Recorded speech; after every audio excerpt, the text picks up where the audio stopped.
A single day in 1895, Georgia could ruin a life. For the Thompson family, that day arrived without warning.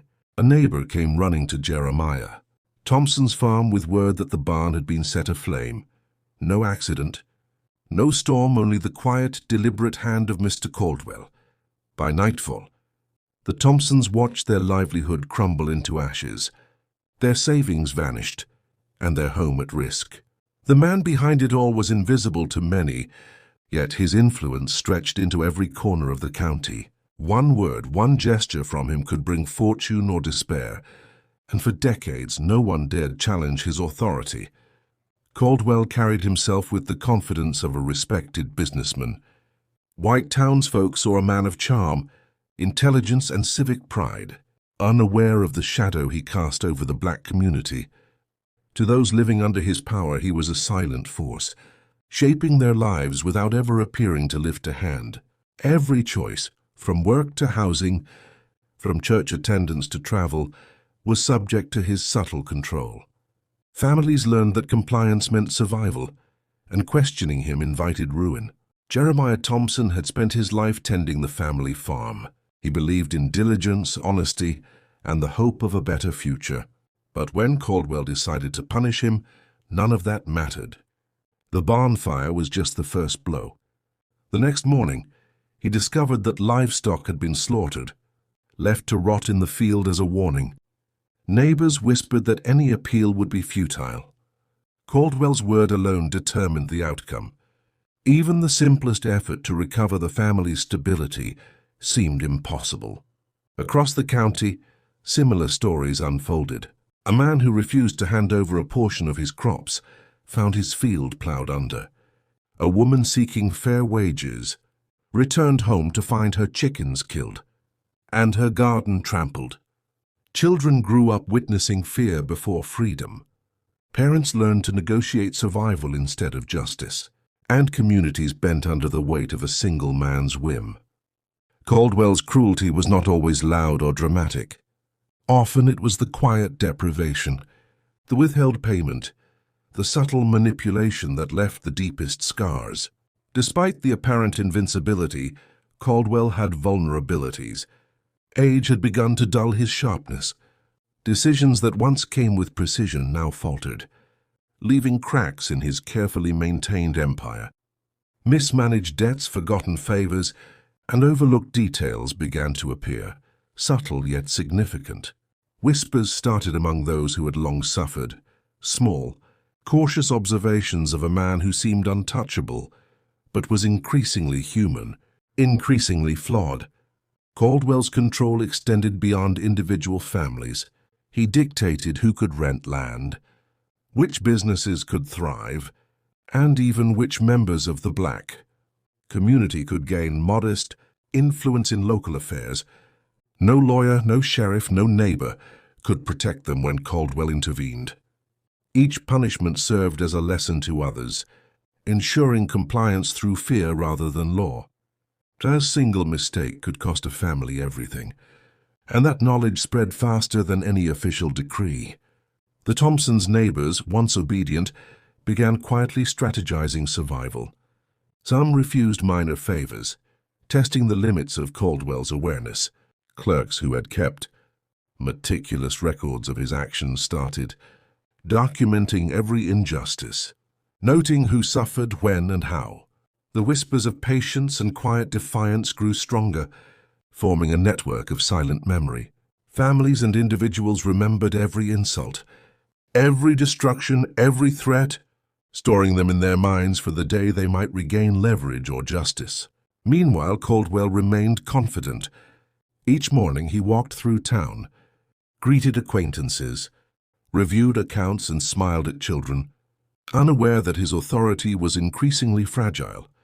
Even loyal allies began to notice small shifts, hesitation in decisions, minor mistakes in judgment, signs of fatigue in a man who once seemed tireless.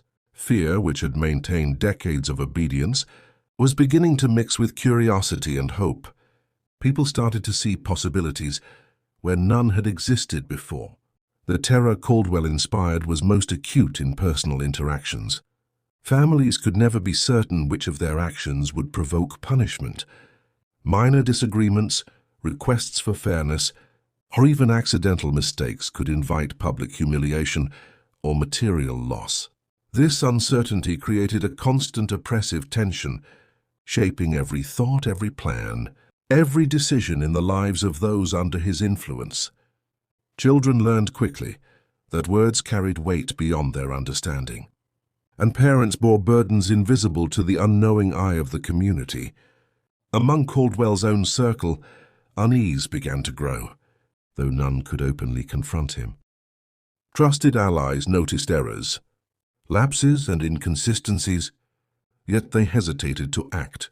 The fear of reprisal, combined with the long habit of deference, kept most silent. Yet beneath the surface, a slow accumulation of doubt began to spread. People observed, remembered, and waited, not with overt rebellion, but with subtle caution, patience, and the beginnings of calculated anticipation. The first major incident of cruelty left long shadows. A man whose crops were destroyed found that his neighbors refused to lend tools or assistance, silently reinforcing the punishment. A woman whose chickens were killed was denied help from the local church, as Caldwell's influence reached even the institutions that might have offered support. The Thompsons learned to ration hope, to measure every word, every action, in service of survival rather than justice. And yet the quiet resistance recorded in memories, whispered in hushed conversations, persisted like a slow-burning ember beneath the weight of oppression. Even the smallest acts of defiance carried risk, yet they hinted at the eventual unraveling of Caldwell's power. A neighbor who once delivered unquestioned obedience might delay a request. A clerk might subtly alter a ledger. A family might hide resources in secret. These tiny cracks, imperceptible to Caldwell, began to erode the foundations of his control. He remained confident in his invincibility, but human frailty, memory, health, patience of others was quietly plotting the limits of his reach. By the end of the first violent months, the community had internalized lessons that went beyond immediate survival. Children learned early how fear shapes behavior.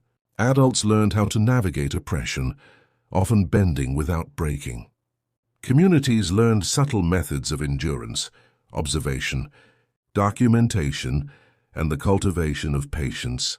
They recognized that power, no matter how absolute it appeared, could be questioned, remembered, and ultimately challenged. Through it all, Caldwell continued his daily routines with a facade of invulnerability. Meetings, handshakes, reviews of contracts and land deeds, all performed with precision, masking the subtle faltering of a man growing older, less attentive and unknowingly vulnerable. His influence remained visible, yet beneath the surface, every slight error, every lapse in memory, every overlooked act of defiance contributed to a quiet undermining of his authority. The first chapter of Caldwell's reign had established him as a figure of absolute control, capable of reshaping lives at whim, yet it also planted the seeds of eventual reckoning. Families, communities, and even allies learned to watch, remember, and plan within the constraints imposed on them. The Thompsons, like many others, navigated daily fear while slowly mapping the vulnerabilities of the man who seemed untouchable. In whispers across fences, in hidden conversations, the oppressed stored every act of cruelty in their minds, not out of immediate desire for revenge, but out of necessity, a survival tactic that also planted the foundation for what was to come. Caldwell remained unaware that the patient observation of those he had ruled for decades would one day expose the fragility of his seemingly invincible power. Every burned barn, every lost field, every quiet humiliation became a marker, a memory, a reference point for future action. Families learned endurance, children learned calculation, communities learned subtlety, and Caldwell, blind to the growing tension beneath his rule, continued to walk through the county as though nothing had changed, confident that decades of fear would ensure obedience for years to come. The part of this story closes not with resolution, but with the continuation of influence, cruelty, and quiet observation. Every life touched, every injustice imposed, and every subtle act of defiance sets the stage for events yet to unfold. The narrative of Caldwell's dominance is only beginning, and the consequences of decades of unchecked power will continue to ripple through the lives of those who lived under it, as well as through the man who believed himself untouchable. The following weeks cemented Caldwell's authority across the county. His influence was absolute, a web spun invisibly over farms, shops, and households alike. Every decision, every opportunity, every small act of defiance was scrutinized and punished with precision. For those under his control, life became a constant calculus of survival. The slightest misstep could bring ruin, and yet some could not help but notice the arrogance with which he wielded his power. It was a dominance born not of fear alone, but of a meticulous understanding of human behavior, an ability to manipulate, intimidate, and reward selectively. Families like the Thompsons had learned to bend without breaking. Jeremiah worked tirelessly, trying to rebuild the barn with whatever materials he could find, knowing that any hesitation could invite further punishment. Children watched silently, absorbing lessons in caution, patience, and discretion. Neighbors whispered stories of Caldwell's interventions. A young woman denied permission to sell her eggs at the market. A man forced to abandon the small plot he had tended for years. These acts were calculated, a demonstration of the reach of his authority, ensuring that everyone, regardless of status or relationship, understood that disobedience carried consequences. Caldwell's cruelty was not always overt. Some punishments were subtle, designed to erode confidence and spirit rather than inflict physical harm. He would promise fair wages or land improvements, and then delay or withhold them entirely, forcing families to adjust, scramble, and adapt, all while appearing benevolent. A single nod from him could mean favor. A slight frown could mean despair. The unpredictability, the uncertainty, made his control more profound than any physical threat ever could. Businessmen and farmers alike learned to navigate his whims. Contracts were carefully worded, payments discreetly tracked, favors quietly offered and recorded, all to avoid crossing him. Even those who might have once resisted found themselves calculating risks, weighing potential loss against the benefit of quiet obedience. Those who miscalculated suffered public humiliation, debts called in, property seized, reputations tarnished. Caldwell understood the human psyche better than most and used it to keep everyone aligned with his desires. One incident in particular demonstrated the extent of his reach. A local blacksmith, a man known for his integrity, refused to overcharge a family at Caldwell's indirect instruction. Word reached Caldwell, and by the following day, the blacksmith's workshop was vandalized. Tools were broken, goods stolen, and a message etched into the door in dark ink warned that defiance would not be tolerated. The blacksmith had no recourse. Reporting the incident could bring further harm, and even his white allies feared challenging Caldwell's influence.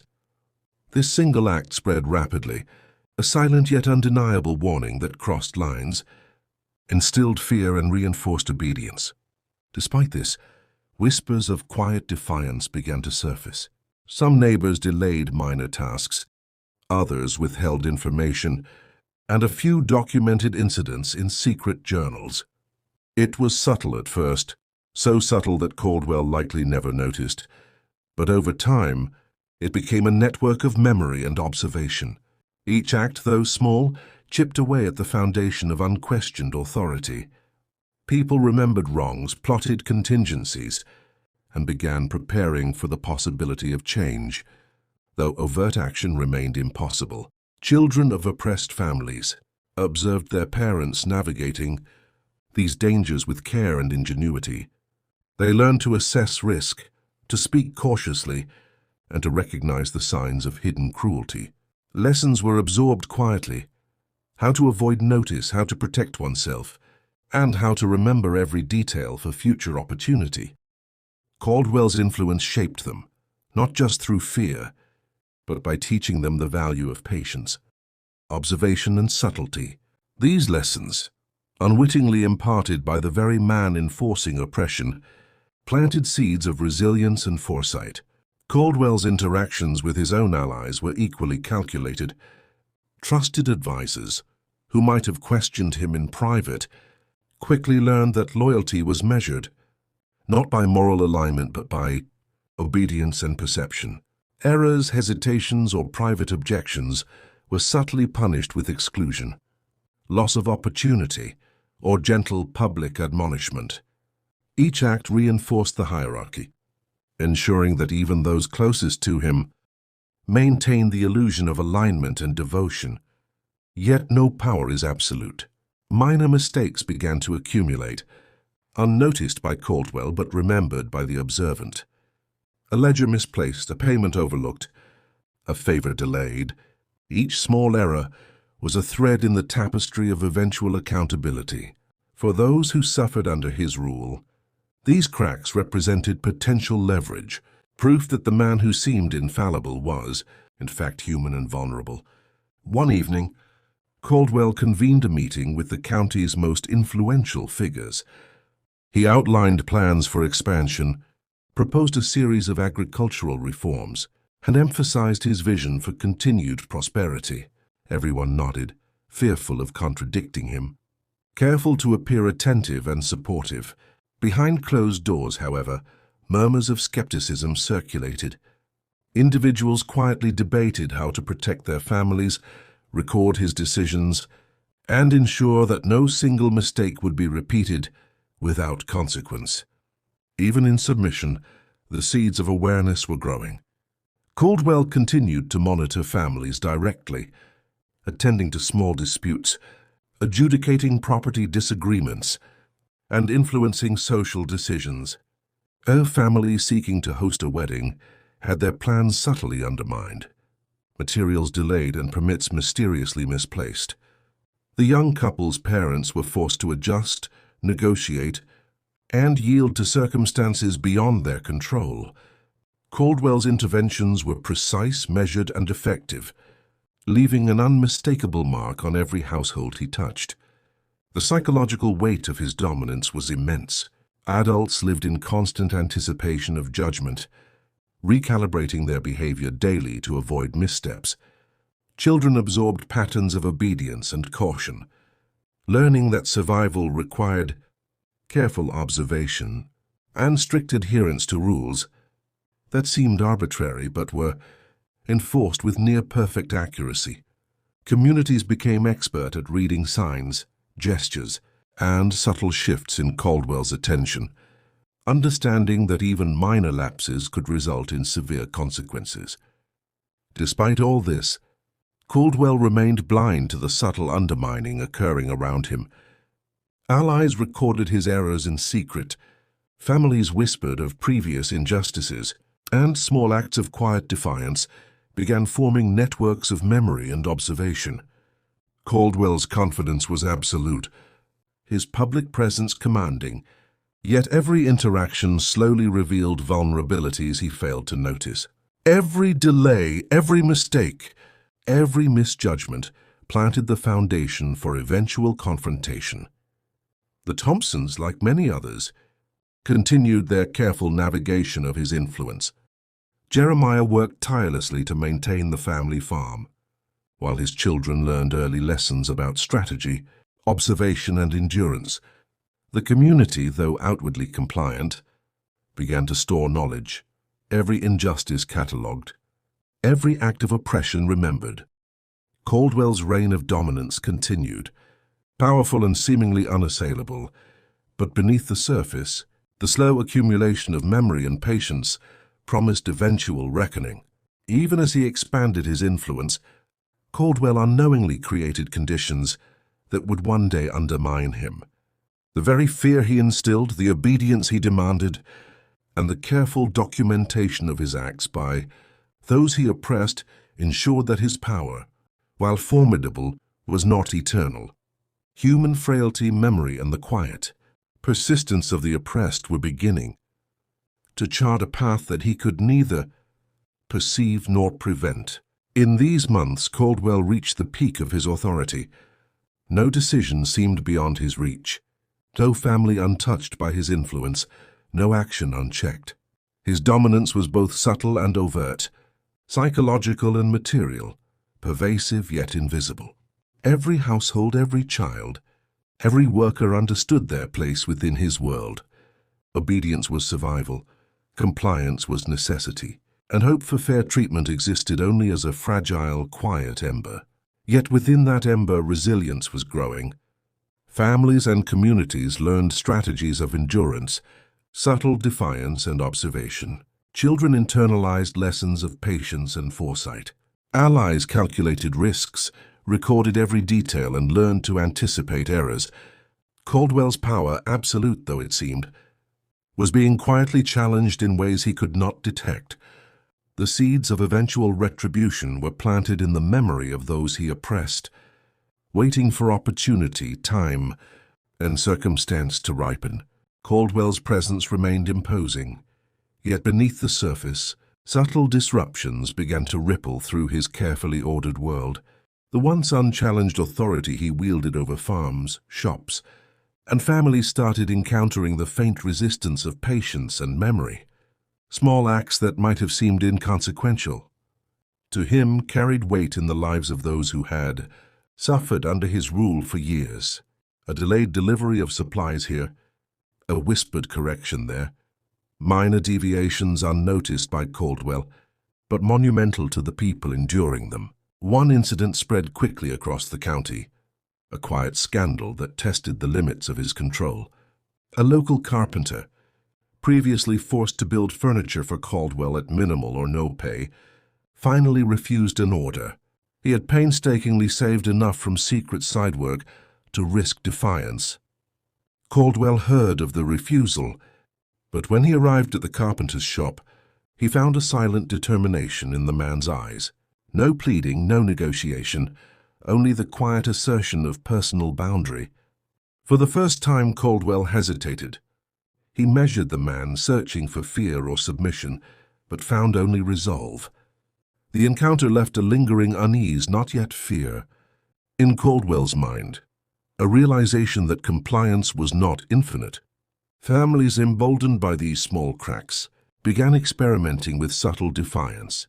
A widow who had been repeatedly denied permission to sell goods at a market hid small quantities in her cart, managing to earn enough to feed her children without Caldwell's interference.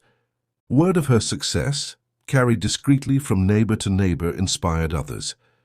Each minor act of resistance, though carefully concealed, chipped away at the perception of Caldwell's invincibility.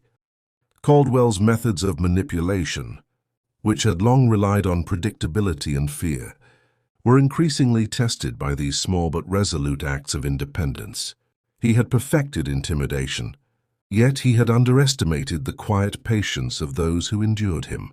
The county began to harbor pockets of subtle defiance, each acting independently but collectively, undermining the absolute control he had so carefully constructed over decades. The psychological toll on Caldwell was not immediate, but insidious. He began noticing small errors in the records kept by his aides, discrepancies that should have gone unnoticed. A ledger entry marked incorrectly, a payment delayed, a favor unrecorded, hints of minor disorder that would have been inconsequential in isolation. He dismissed them at first, attributing them to human error, yet over weeks, the accumulation of these minor deviations fostered an underlying tension in his otherwise confident demeanor. Within families, generational knowledge began to manifest in clever acts of avoidance and subtle retaliation. Children observed, learned, and applied strategies their parents had cultivated over years of necessity. A young boy might spill a cart of goods to slow a delivery, or a girl might misplace a tool in a way that delayed Caldwell's plans. These small acts were unnoticed or misattributed, but collectively, they began shaping an environment in which Caldwell's control was no longer absolute. Allies close to Caldwell also began to hesitate, the first sign of personal grudges taking root. A trusted advisor, who had long benefited from proximity to Caldwell, refused to deliver a minor message, citing personal fatigue. Though seemingly trivial, this act symbolized a shift in loyalty, a subtle recognition that obedience was conditional and subject to human limits. Caldwell's instinct was to punish, yet he hesitated, uncertain whether action would restore authority or provoke further disobedience. Caldwell's cruelty, however, remained deliberate and potent, a reminder that resistance carried tangible consequences. A farmer who had attempted to hide small earnings from Caldwell found his fields destroyed, livestock removed, and home threatened. The display was calculated, a demonstration of control designed to reinforce fear. Yet the very severity of these actions began to provoke resentment rather than submission. Communities whispered about his excesses, noting patterns of vengeance that were increasingly difficult to predict or endure. Within households, survival became a constant negotiation. The Thompsons and others learned to anticipate his interventions, timing actions carefully to avoid attention. Meals were rationed with precision, work scheduled with consideration for potential observation, and children taught to recognize subtle cues in Caldwell's demeanor. Every minor act of foresight was both a survival tactic and a quiet assertion of autonomy. In a world dominated by his will, incidents of personal vendetta began to surface more frequently. Individuals who had suffered the most severe injustices began seeking indirect methods of recompense. A former tenant, whose property Caldwell had seized years earlier, manipulated the county records to slow Caldwell's operations, hiding errors in ways the bureaucratic system could not easily detect. Another family withheld labor for days, citing illness or equipment failure, subtly obstructing plans without drawing overt attention. Caldwell, though powerful, was encountering the limits of control when confronted with patient, careful opposition. The weight of authority also affected Caldwell's judgment. Decisions became inconsistent, occasionally impulsive, revealing cracks in the meticulous planning he had relied upon. A minor public dispute with a neighboring landowner escalated disproportionately, drawing attention and criticism from others who previously would have avoided conflict. These lapses, though small, were noted by observers and carefully remembered. Human memory, long subdued by fear, began cataloging errors and injustices, preparing for eventual opportunity. Children's awareness of these dynamics was remarkable. They observed interactions, noted facial expressions, and interpreted outcomes of minor disobedience. Lessons absorbed in silence, the way an adult navigated a threat. The subtle use of patience, the concealment of personal resources, formed a mental map of strategy. Even in youth, they were internalizing the balance of power and the methods by which authority could be subtly challenged. Caldwell's dominance extended into social and civic structures. He influenced local church committees, dictated access to markets, and manipulated employment opportunities. Yet the very mechanisms he used to enforce obedience now offered pathways for resistance. Records, permissions, and allocations became tools for families to subtly assert control over their own lives without directly confronting him. They learned to use his systems against him, exploiting gaps and delays to maintain autonomy where outright defiance was impossible. A particular incident highlighted the fragility of his influence. A local merchant, who had been subservient for years, refused to grant a small favor Caldwell requested. The refusal was polite, justified, and careful, Yet Caldwell perceived it as a slight. His response, a delayed shipment of goods and public admonishment, achieved the opposite of compliance. Neighbors noted the disproportionate reaction and quietly discussed the limits of his judgment. Fear persisted, but it was now mingled with awareness, a dangerous combination for a man accustomed to unquestioned obedience. Amidst these events, Caldwell remained outwardly confident.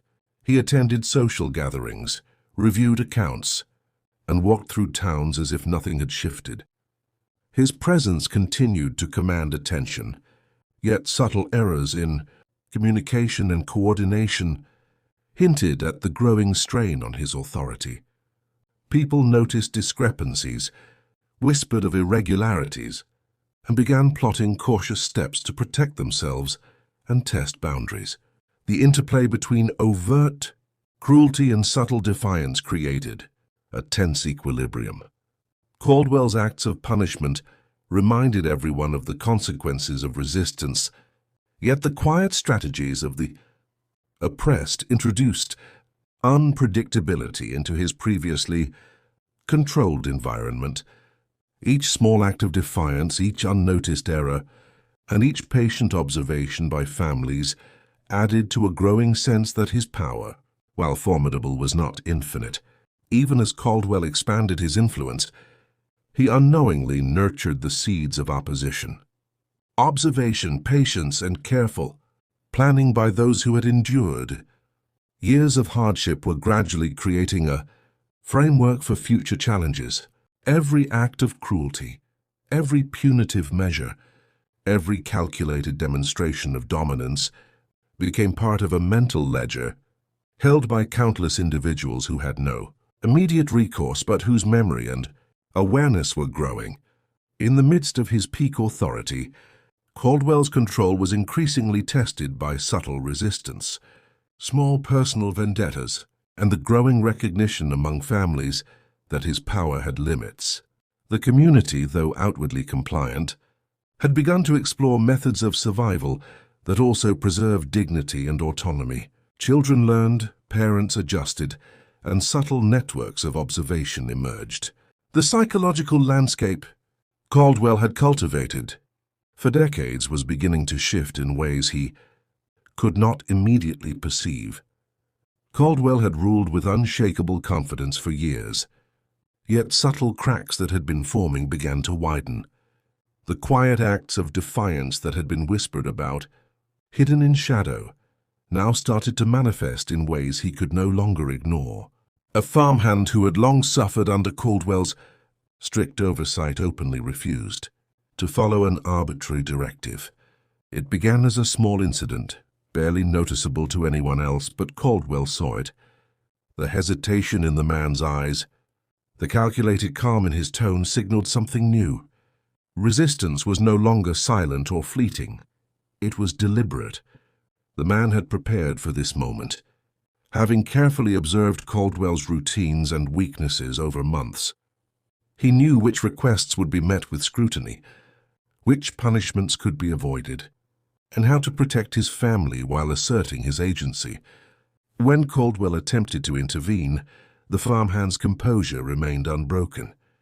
Neighbors watched from a distance, sensing a shift in power. The balance of authority, once so predictably in Caldwell's favor, was now being questioned openly, though still cautiously. Families across the county began to recognize patterns, understanding that the oppressive weight of Caldwell's influence could be mitigated through patience, strategy, and subtle manipulation of circumstances. A widow who had been denied permission to sell her goods at the market for years suddenly found allies in unexpected places. Others who had suffered quietly started coordinating small acts of defiance, delayed deliveries, miscounted supplies, and quiet refusals to comply.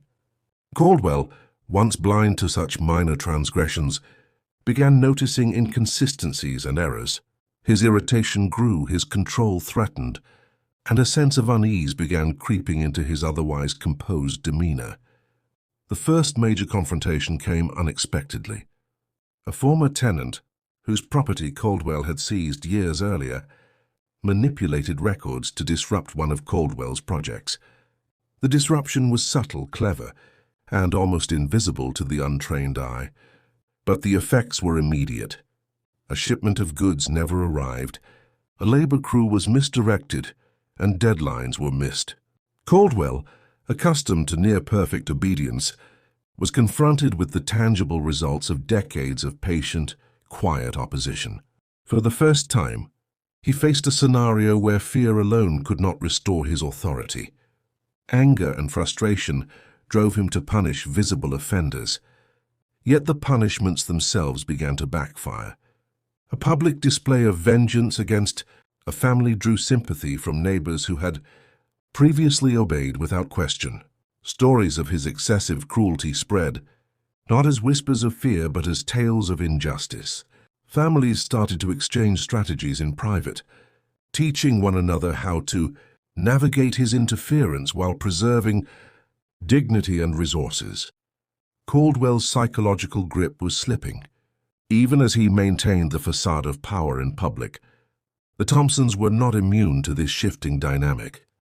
Jeremiah had learned to anticipate Caldwell's actions, to prepare for intervention, and to protect his children from both physical and emotional harm. Yet even he felt the tension rise as neighbors began resisting more openly. Tools were left at farms as delays. Crops were harvested and stored differently. Small logistical choices, once irrelevant, now became acts of subtle rebellion. Caldwell noticed these changes but struggled to identify the cause or the responsible parties. Personal vendettas intensified during this period. A young man whose family had suffered under Caldwell's financial manipulations years ago engineered a minor sabotage against one of his shipments. It was clever, discreet, and required no confrontation, yet its consequences were immediate. Caldwell's frustration was evident, and the act inspired others to consider similar small-scale resistance. The pattern was clear. While direct confrontation remained dangerous, indirect action could succeed, and the community began recognizing this as a viable path to reclaiming agency. Even as these challenges grew, Caldwell's methods of cruelty remained sharp and deliberate. Punishments were calculated to inflict maximum psychological impact with minimal physical effort. A family who delayed a shipment found their savings seized, livestock removed, and public admonishment issued. Yet even these measures no longer guaranteed complete obedience. Fear remained, but it was now tempered with calculation, strategy, and anticipation. People no longer simply reacted, they acted deliberately, minimizing risk while asserting autonomy where possible. The tension between dominance and resistance shaped every interaction in the county. Caldwell's influence was pervasive, touching markets, homes, churches, and workplaces. Yet subtle acts of defiance, small missteps, and patient observation began to erode the perception of absolute control. Families taught their children to observe, to interpret subtle signals, and to anticipate punishment in ways that preserved both safety and agency. The next generation, raised under the shadow of Caldwell's authority, was learning to navigate a complex landscape of power, fear, and subtle strategy. In one particularly striking episode, a group of neighbors coordinated a minor disruption in Caldwell's supply chain. Tools were hidden, livestock moved, and shipments intentionally delayed.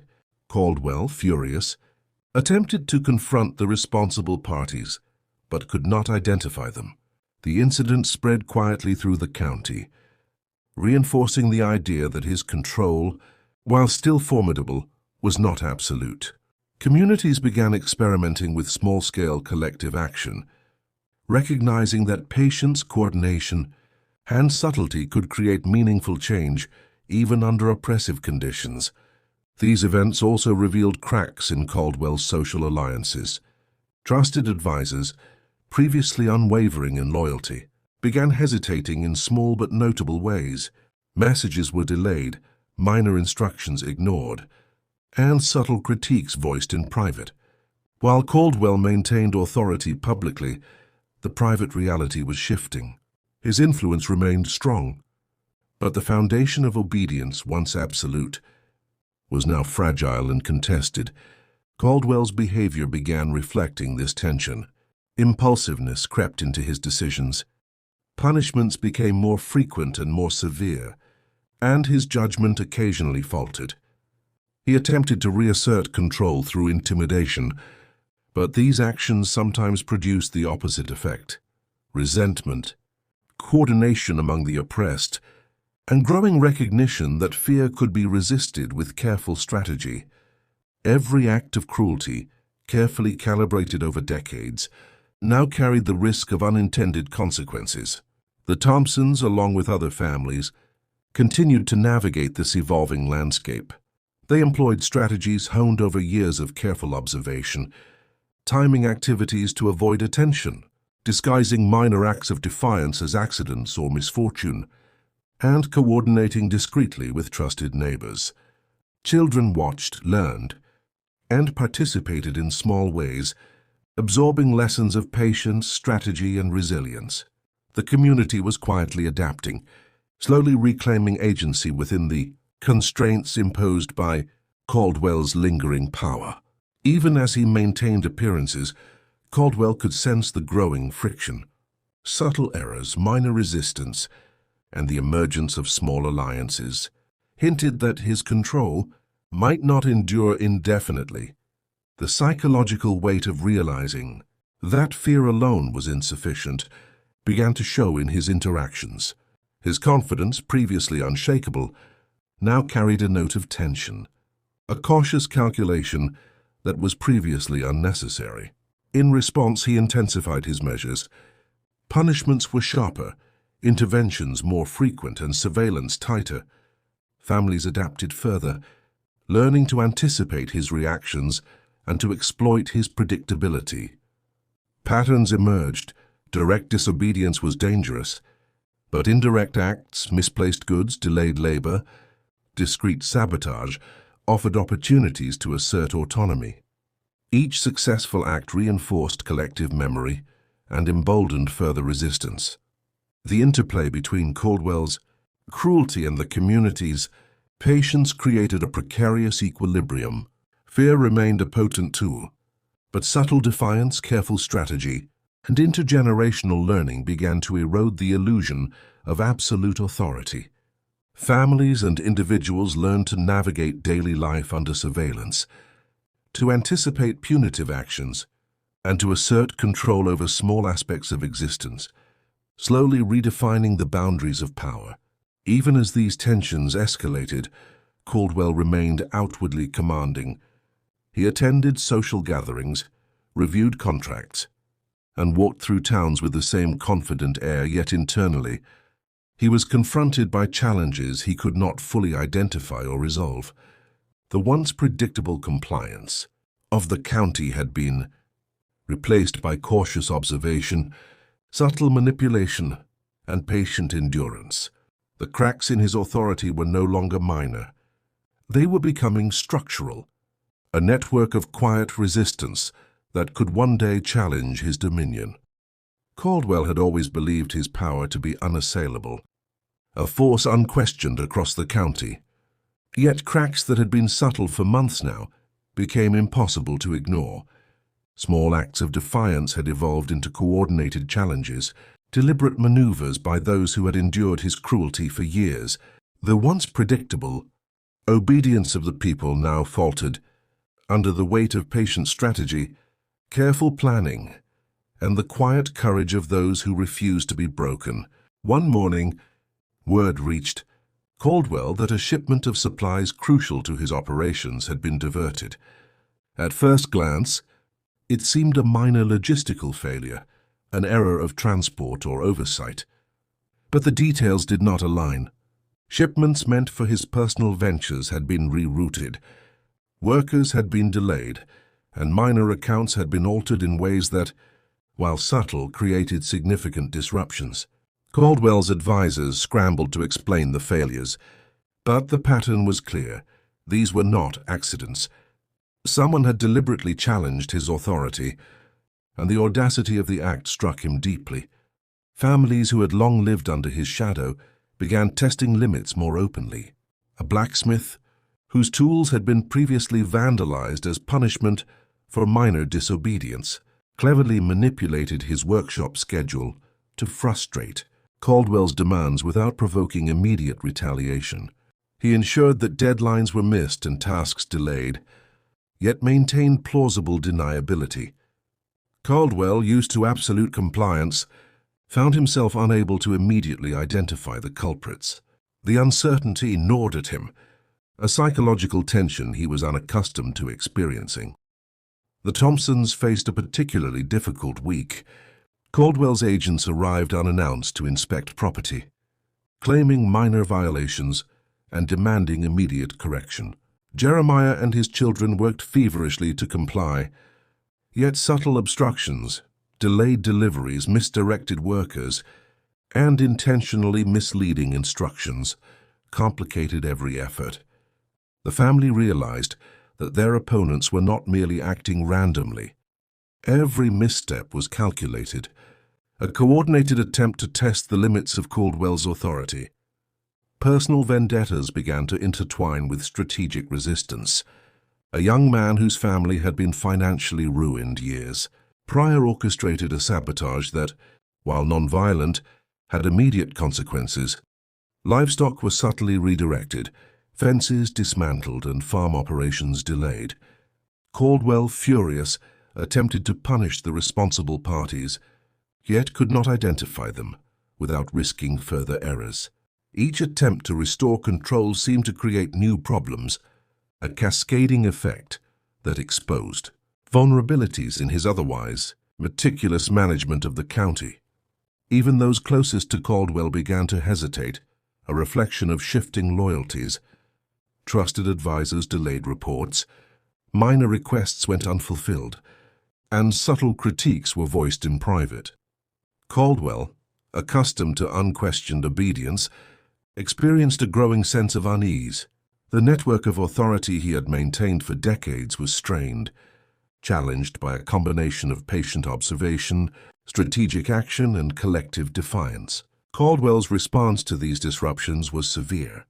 Punishments became public and symbolic, intended to reassert dominance and intimidate anyone contemplating defiance. A family whose farm had been sabotaged found their storage barn burned, tools confiscated, and livestock removed. Neighbors were forced to witness the consequences of resistance, a calculated display meant to re-establish fear. Yet even these measures carried unforeseen consequences. Communities began to share strategies for mitigating damage, quietly documenting the patterns of punishment, and teaching younger generations how to endure without surrendering agency. The psychological burden on Caldwell intensified. He began scrutinizing every action with heightened suspicion, yet even his meticulous observation could not prevent further minor disruptions. Each act of rebellion, though subtle, reinforced the growing recognition among the oppressed that his authority was not absolute. Fear remained a potent force, but it was now tempered by strategy, awareness, and collective memory. The county became a landscape of constant tension, where every interaction carried hidden meaning. Families, children, and neighbors learned to read Caldwell's expressions, anticipate his moves, and adapt in real time. Small gestures, a glance, a delay, a careful choice of words were interpreted and leveraged to navigate the complex power dynamics he imposed. The psychological games that once served solely to intimidate were now being played in subtle opposition against him. Caldwell's cruelty was at its most calculated during this period. Punishments were precise, measured to inflict maximum psychological damage with minimal effort. Yet, the very severity of these acts began to inspire more ingenious forms of resistance. A widow whose property had been repeatedly seized devised methods to conceal goods and delay labor. Without arousing suspicion, A carpenter subtly altered tools, causing minor errors in construction that frustrated Caldwell's plans. Each successful act of subversion emboldened others, demonstrating that even the most carefully maintained authority could be undermined. The Thompsons observed these events with a mixture of fear and cautious optimism. Jeremiah carefully instructed his children in strategies of observation, timing, and endurance. They learned that survival required patience, discretion, and adaptability. Every act of defiance, no matter how minor, was noted and remembered, forming a mental ledger of resistance that could be leveraged in the future. The community, long subdued by fear, was quietly reclaiming agency in ways Caldwell could not yet perceive. A particularly bold act of resistance involved coordinated action among multiple families. Tools, livestock, and supplies were intentionally redirected, creating logistical chaos for Caldwell's projects. The disruption was subtle enough to avoid direct confrontation, but effective enough to force delays and reorganization. Caldwell, confronted with repeated failures and unable to identify the culprits, experienced frustration and uncertainty. The incident revealed the growing power of collective action, even under the oppressive oversight of a man who had ruled unchallenged for decades. Caldwell's social alliances were further strained. Advisors who had once acted with unquestioned loyalty now hesitated, suggesting alternatives or delaying implementation of directives. Minor disagreements, previously suppressed, began to surface, creating friction that Caldwell could neither fully control nor ignore. These fissures in his network of authority compounded the challenges posed by the collective resistance of the county's families. As events escalated, Caldwell's public displays of dominance became increasingly aggressive.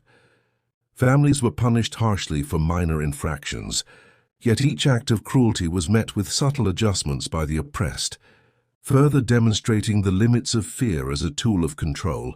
Communities adapted, observing patterns, planning contingencies, and teaching the next generation how to navigate the balance of obedience and survival.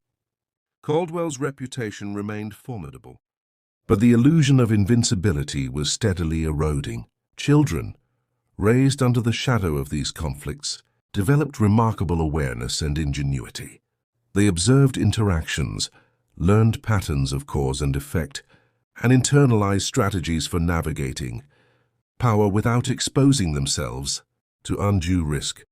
Lessons of patience, calculation, and subtle defiance became part of their daily lives, shaping a generation equipped to endure and, eventually, challenge authority.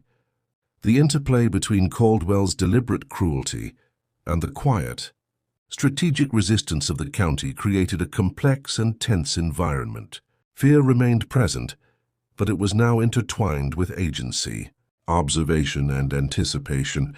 Families learned to survive under oppression while retaining dignity and autonomy. Each act of defiance, each subtle adjustment, reinforced the growing recognition that Caldwell's dominance, though formidable, was not absolute. Even as he sought to tighten control, Caldwell faced an emerging reality. The very systems he had imposed to maintain obedience were being used against him. Supply chains, labor schedules, and bureaucratic procedures, once instruments of unquestioned power, became opportunities for subtle sabotage and resistance. Each disruption, no matter how minor, chipped away at the perception of invincibility he had cultivated over decades. By the end of these escalating confrontations, Caldwell's world had shifted dramatically. The authority he had relied upon for years was no longer unquestioned. Fear persisted, but it was now balanced with strategy, memory, and calculated resistance. Families, children, and communities had learned to navigate, endure, and subtly undermine his influence, setting the stage for consequences that would challenge the foundations of his power in ways he could neither foresee nor prevent. The once unquestioned authority of Caldwell began to crumble in ways that were impossible to ignore.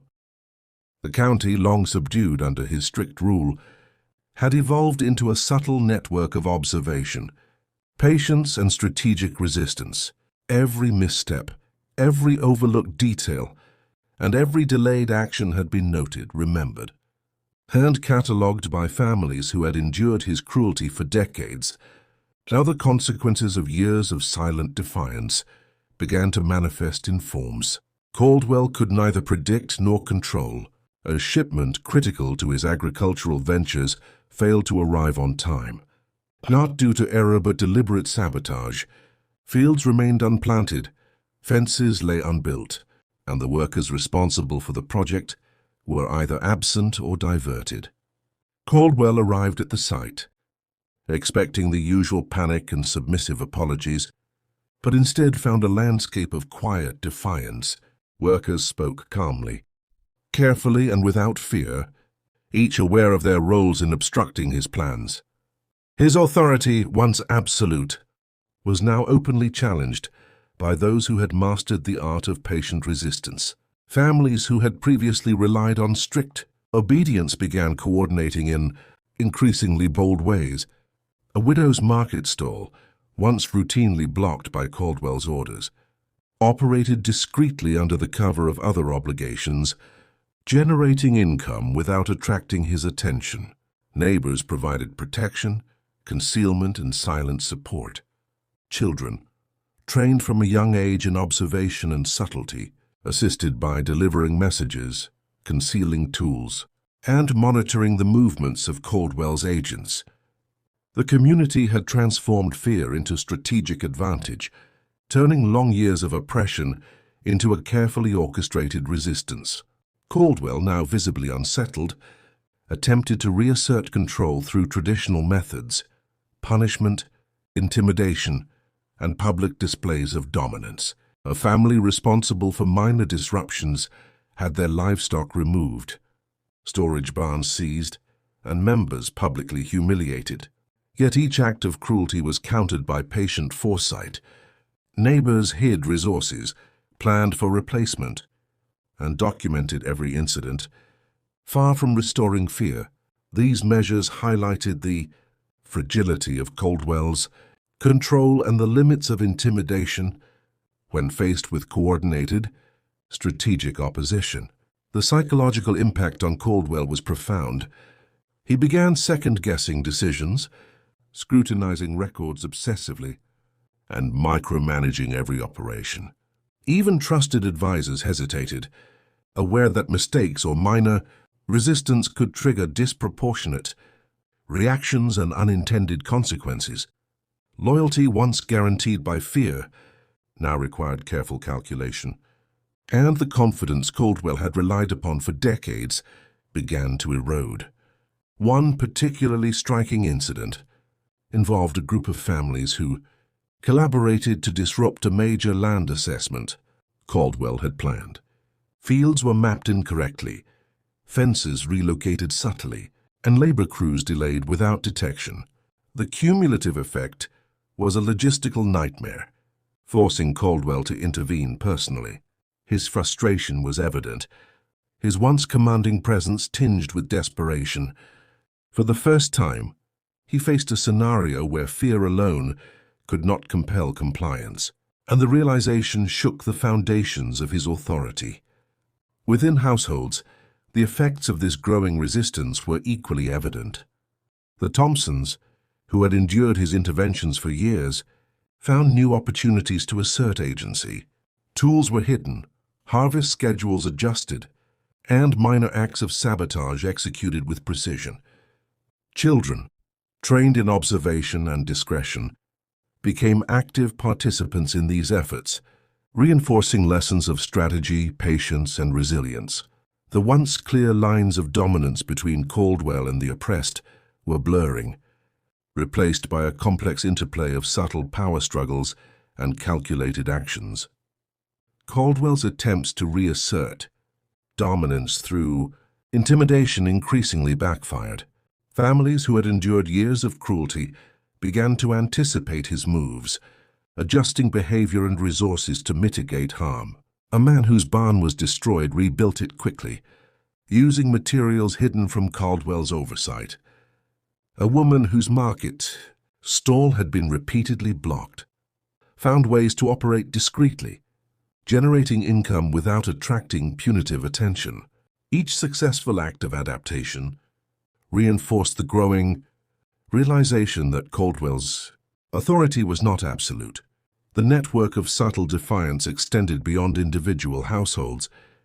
Neighbors coordinated observations, documented incidents, and shared strategies for minimizing risk while asserting autonomy.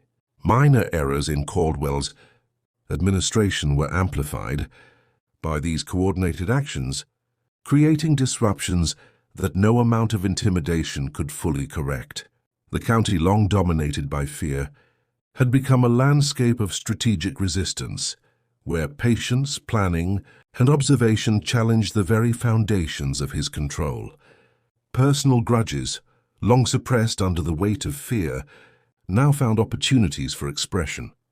A man whose crops had been seized years earlier orchestrated a minor sabotage that delayed Caldwell's projects without direct confrontation. Another family withheld labor strategically, creating cascading delays across multiple operations. These acts, carefully concealed and coordinated, illustrated the limits of fear as a governing tool. Caldwell's power, formidable though it remained, was no longer unchallenged. The cumulative effect of these disruptions was clear. Caldwell's confidence was shaken, his decisions increasingly reactive, and his authority visibly eroded. Where once he had dictated outcomes with precision and certainty, he now faced unpredictability at every turn. Even minor disruptions revealed vulnerabilities, undermining the psychological foundation of his control. The long years of careful planning, intimidation, and manipulation were meeting the patient, calculated resistance of those who had endured him. Within the community, the consequences of Caldwell's declining authority were palpable. Families coordinated subtly, children participated actively, and neighbors provided mutual support. Lessons absorbed over decades of oppression, timing, discretion, observation, and strategic patience became tools for resilience and reclamation of agency. The balance of power, once entirely in Caldwell's favor, now oscillated, creating an environment of tension, anticipation, and opportunity. Caldwell, acutely aware that his influence was being tested in ways he could not fully anticipate, intensified surveillance and intervention. Yet even these measures could not fully restore control. Mistakes, miscalculations, and strategic obstructions by the oppressed compounded the challenges he faced. Fear, while still present, was insufficient to guarantee compliance, and every punitive act risked provoking further resistance. A particularly bold episode involved the coordination of several families to conceal livestock and delay labor across multiple farms. Caldwell's agents, accustomed to predictable compliance, were unable to trace the disruptions to any single family. The logistical chaos forced Caldwell to intervene personally, revealing both the limits of his reach and the ingenuity of those he had oppressed. Communities exchanged strategies in secret, learning from successes and failures alike, further eroding the perception of invincibility that had long surrounded him. Even as he struggled to maintain control, Caldwell's public image remained formidable. He attended social gatherings, reviewed contracts, and presented an air of authority. Yet privately, he was confronted with the reality of a county no longer fully obedient, a network of resistance growing stronger with every small victory. Each act of subtle defiance, every minor disruption, and every remembered injustice contributed to a psychological erosion of his power that fear alone could no longer repair. By this point, the once clear hierarchy of dominance had become a complex landscape of tension, strategy, and subtle power plays. Families navigated daily life with careful calculation, Children learned lessons of observation and timing, and communities quietly reclaimed agency within the constraints imposed by decades of oppression. Caldwell's authority, while still present, was visibly fractured, challenged, and increasingly vulnerable. The consequences of decades of unchecked power had begun to manifest in ways Caldwell could not fully control. Every act of cruelty, every punitive measure, and every arbitrary interference was now part of a larger narrative of resistance. The oppressed had learned not only to endure but to observe, strategize, and subtly undermine. Caldwell's decline, once imperceptible, was now accelerating, setting the stage for the ultimate unraveling of his control over the county. Caldwell's world, once a fortress of fear and unchallenged authority, finally began to crumble in ways he could no longer control. The county, long subdued under his dominance, had transformed into a network of subtle resistance, careful strategy, and patient observation. Acts of defiance, once whispered and hidden, had grown into coordinated maneuvers that exposed the fragility of his power. Every mistake, every overlooked detail, and every patient act of resistance contributed to the unraveling of his carefully constructed dominion. The first undeniable blow came when a critical shipment, intended for one of Caldwell's major ventures, failed to arrive. Unlike earlier disruptions, this was no minor delay or simple sabotage. It was an orchestrated event involving multiple families. Livestock had been diverted, tools concealed, and labor crews reassigned under the guise of legitimate activity.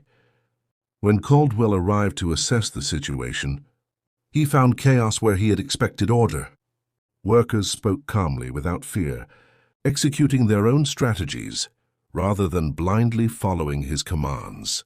For the first time, he realized that fear alone could not enforce obedience. Families who had endured his cruelty for decades now acted boldly. A widow, whose market stall had long been blocked by his orders, operated discreetly under the protection of neighbors, earning income without attracting punitive attention. Children delivered messages, monitored his agents, and participated in the concealment of resources. Coordination among households, once impossible under the strict surveillance Caldwell had maintained, now allowed the oppressed to reclaim agency without risking immediate retribution. Caldwell's responses became increasingly erratic. Public punishments were harsher than ever, yet even these acts failed to restore the absolute control he had once wielded. Livestock were seized, barns destroyed, and individuals humiliated, but communities adapted. Hidden reserves replaced lost resources. Alternative labor arrangements minimized disruption. And acts of subtle sabotage continued unabated. Each punitive measure, rather than inspiring fear, reinforced the need for careful planning, collective strategy, and patience among those he had oppressed. One particularly striking episode involved the Thompsons, who had long navigated his interventions with caution.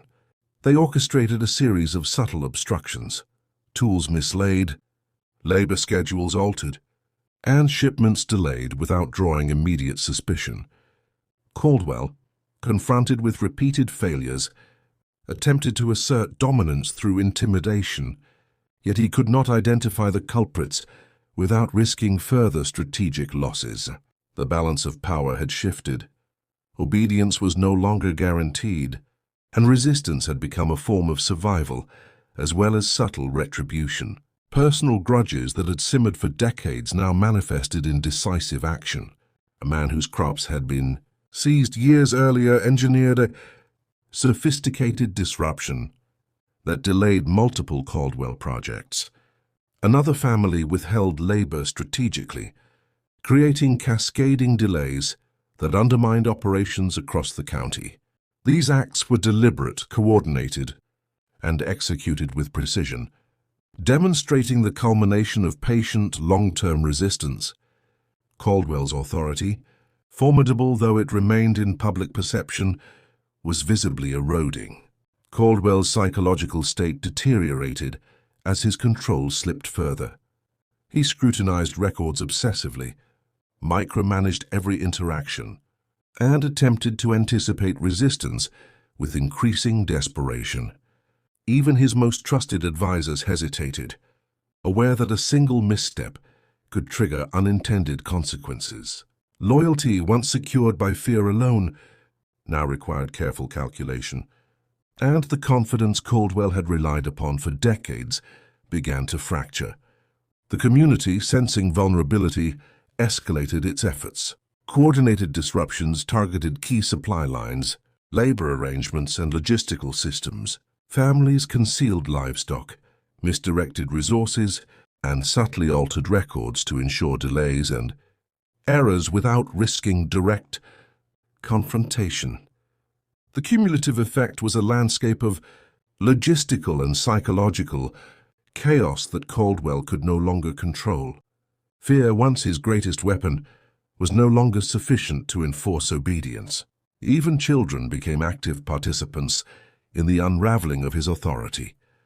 They delivered messages, monitored agent movements, and executed small but critical interventions that compounded the challenges Caldwell faced. Generations raised under the shadow of oppression now understood the mechanisms of power, observation, and subtle resistance, and they applied these lessons with precision. What Caldwell had dismissed as inconsequential became decisive in undermining his influence. Caldwell attempted one final assertion of dominance, organizing a public spectacle of punishment designed to restore fear and re-establish authority. Families were gathered, livestock confiscated, and structures destroyed in a calculated display of power. Yet the intended effect failed. Witnesses observed the resilience, ingenuity, and coordination of those he sought to subdue, noting that punishment could not suppress strategy, patience, or collective memory. Fear persisted, but it was now tempered with determination and knowledge, a potent combination Caldwell had never anticipated. The Thompsons and other families quietly celebrated minor victories, each disruption reinforcing collective confidence. Tools replaced, shipments rerouted, and labor reorganized, all executed without Caldwell's awareness. The balance of power, once skewed entirely in his favor, had shifted. Subtle coordination, intergenerational knowledge, and patient observation had transformed fear into opportunity, defiance, and eventual reclamation of agency. Caldwell's advisors, observing the growing inefficiency and failures, began distancing themselves, recognizing that loyalty could no longer guarantee safety or advantage. Internal fissures compounded the external challenges, leaving Caldwell isolated at the apex of a crumbling hierarchy.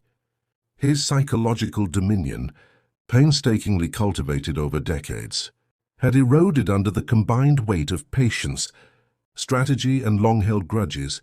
By this stage, the county had become a complex environment of tension, observation, and subtle power plays. Families, communities, and individuals navigated daily life with extraordinary awareness, coordinating acts of defiance while avoiding direct confrontation. Caldwell's once commanding authority remained visible, but hollow, sustained by appearances rather than genuine compliance. Every step, every project, every demand was now met with uncertainty, adaptation, and resistance. The final collapse of Caldwell's influence occurred gradually but inexorably. Coordinated sabotage, strategic resistance, and personal vendettas culminated in logistical and psychological breakdown. Essential resources were diverted, critical operations delayed, and minor mistakes amplified into systemic disruption. Caldwell, for all his years of meticulous planning and intimidation, faced a reality he could not reverse. The county no longer obeyed unconditionally, and his control, while still formidable in perception, was irreparably weakened in substance. In private, Caldwell struggled to maintain composure. His once confident decisions became tentative, reactive and often counterproductive. Trust, loyalty, and obedience, foundations of his power, had been eroded by patient, calculated defiance. Every punitive measure risked escalation. Every intervention exposed vulnerability, and every oversight revealed cracks in the foundation of decades of dominance. The consequences of his decades of cruelty were now fully visible. Families had reclaimed autonomy in subtle but decisive ways. Children had learned lessons of strategy and observation, and communities had transformed fear into collective resilience. Caldwell's reign, though still visible in symbols of power, had been dismantled from within by those who had endured, observed, and waited for opportunity. By the end, the county operated with a careful equilibrium. Fear remained a tool, but knowledge, strategy, and collective memory dictated behavior more than intimidation. Caldwell, once a figure of unchallenged dominance, was forced to navigate a world where control was conditional, authority contested, and every action scrutinized. His cruelty, long the instrument of power, had produced the very networks of resilience that now undermined him. The lessons of Caldwell's decline were clear to all who observed. Absolute power, wielded through fear and oppression, is never impervious to patient resistance, strategic planning, and collective awareness. Generations raised under tyranny carry the knowledge and foresight to endure, adapt, and ultimately reclaim agency. Caldwell's downfall, the inevitable consequence of decades of unchecked cruelty, became a testament to the limits of dominance when confronted by human resilience, observation, and the quiet determination to survive and resist.